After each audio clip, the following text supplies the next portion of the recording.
Hey guys, it's Matthew here once again with a follow-up video on the Frostblades Cold Dot Occultist with CI Aegis Aurora. Basically, just a whole bunch of thickness that lets you farm the game quite comfortably.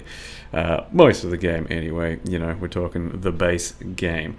By this point, the character hit 95 and a half, something like that. Pretty comfortably for mapping. Loved the mapping. Loved the ability to do all kinds of extra juicy, thick content.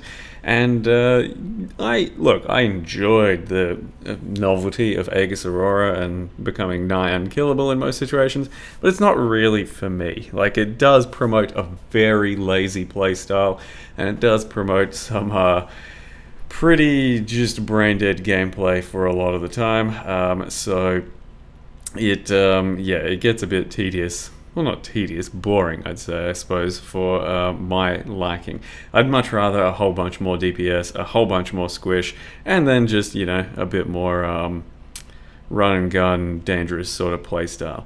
All that said, I did thoroughly enjoy playing the character still. Frostblades does currently, well, this Frostblades of Catabasis does currently have an issue of, like, collision if it connects with enemies when they're like next to a rock or something.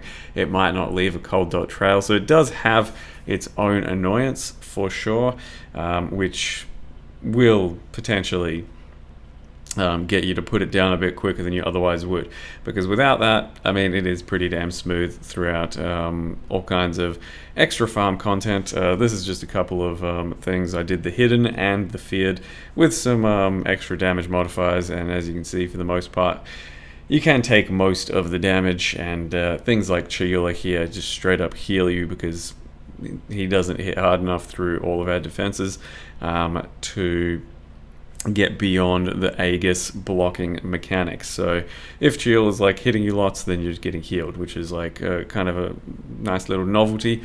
But the DPS is nothing crazy. Like, it's 3 to 4 million maybe at its best. I have seen Frostblades of Catabasis go up to 10 plus million, but that is with adorned setups. It's going to be with squishier setups.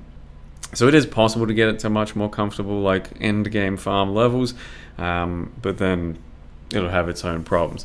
Whereas my version is just super nice for this type of mapping. Like, I was doing all kinds of Harbingers and Abyss and Delirium Beyond, and you can just stand in the middle of packs and face tank, and you will be killing them fairly quickly still, because for this type of content, the DPS is more than enough. Like, it is going to just be a bit slower on a few rare mobs here or there when they're a bit too extra thick, or have maybe some cold reduction as well as life, stuff like that.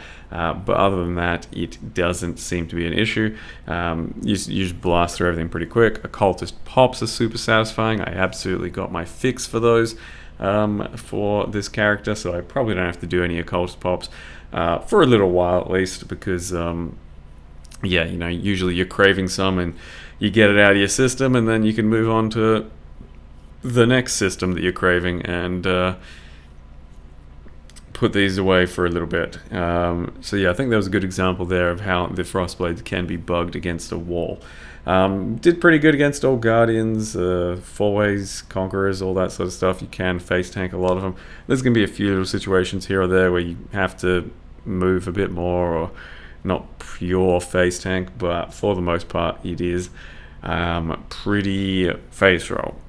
Did one simulacrum all the way through to wave 30, and it does get a bit spicy later on because there's going to be like triple, quadruple damage modifiers, and you're getting hit by a lot of things, and some of them can combo you and overlap a bit too much. I don't think I actually died to regular stuff. It was just to Kosis in particular with some of those damage modifiers, because Ghost is just going to hit really hard sometimes, and the Aegis system is more about smaller hits and recovery off those smaller hits. So big hits you can still be vulnerable to, even though I've got 90 max res and good damage reduction and glancing and good recovery. You can still die to some bigger stuff. So this Omniphobia is a decent example as well. Could potentially like combo you on the really bad waves, and Yeah, it's not a huge issue, but it can be a reliable enough simulacrum farmer, I'd say. Just, I don't know, it's simulacrum. And then we get to the tier 17s, the fun stuff. This is one of the bosses of one of the tier 17s, a particularly messy one. From playing this character and experiencing all these boss fights with, you know, an extra few map modifiers that make them worse, they are pretty long. They do have a lot of phases, and it is typically a clusterfuck. Have not been a big fan of the bossing in the tier 17 world, and in general, I suppose, just not a big fan of the tier 17s. Even post-fix, what they've done is, you know, they've made them a bit easier to roll, but you still have to roll them like hell to make them somewhat runnable, and you're still going to get some kind of uncomfortable as fuck modifier that you just have to choke down and then eventually, you know, change your entire gameplay based around. Each of those boss fights do take a while. Like that one in particular has a lot of phases, and I think it took this character 4 minutes to kill, which is just like tedious, as well as having to move through a whole bunch of bullshit while there's an extra modifier. The clear on the 17's not a problem for this character. Like, you know, the previous one would damn near die to each one of these barrels, whereas this one didn't feel any of the barrels, as well as, you know, all of the mobs in the zone. We could even afford to have a damage modifier or two and not really notice most of the clear trash mobs out there. The occultist pops carry pretty hard, the damage reduction's real good, the Aegis is carrying. But then, all that said, at the end of the day, I'm still just not a fan of the tier 17 system at all, because you have to roll them in a way that becomes less uncomfortable, but then you're still going to have to choke down something that's uncomfortable, and it won't be very fun. And then the big reward, the payoff, is the loot, and holy fuck, I'm just kind of sick of this loot at this point. Like, even in normal maps it can be pretty bloaty, but in this type of map, like, I spend most of the time just running around clicking on gum currency, because there's just so much stuff that drops in these maps that yeah, it gets a bit overwhelming. And yeah, we could up our filter or something, but this is stuff I would want to be picking up most of the time, and I would normally be happy picking up. It's just too much. And then yeah, you got so many of these bad modifiers, like Shaper on every freaking rare mob, all these meteor flasks every single time I press flasks. It's just there's countless ones that are just such annoyingly placed into the game for you to deal with that I just don't know why. And then yeah, the other payoff is the splinter system for the Ubers. I get some splinters for my Ubers when I clear a map, and I cleared maybe like 7 on this character. I think I didn't lose a single tier 17. I died a few times, no doubt about it. The bossing, you know, can take a while, and the bosses can like eventually, you know, give me something like that with some combos. But I cleared them all, and almost every single one of them dropped 1 fragment. They can drop 1 to 3 from what I've heard. I think up to a 3, you know, depending on quantity and your luck and stuff. And I managed to get like 1 fragment for almost every single one, except for one of them which dropped 2 fragments, I think.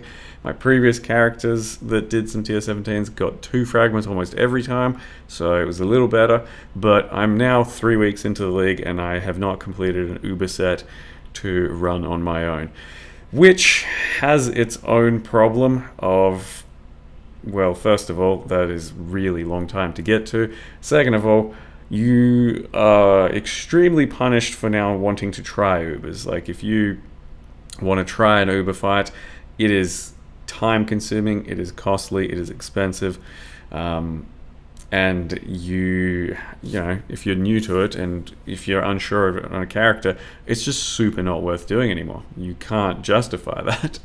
Like, most of my characters this league may have been able to take on some Ubers, but I wouldn't really run that risk unless it's a cheap fight and I'm just, you know, having a go. But I can't risk that when Maven costs 8 divines or some shit like that. It's ridiculous.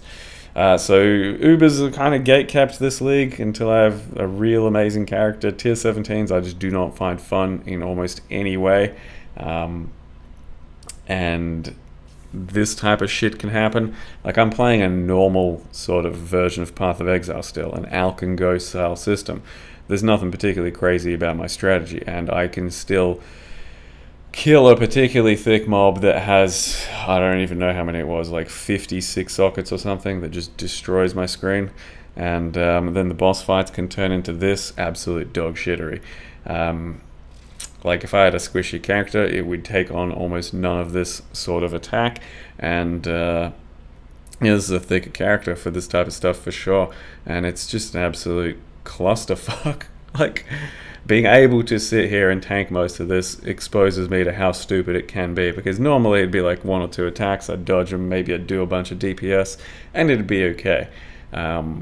Given that I get to sit here and watch exactly how much the boss fight can do, with just a simple modifier on there. I think I've got, shrines, and then like proj area, and this is how it looks, and it's just become a fucking mess.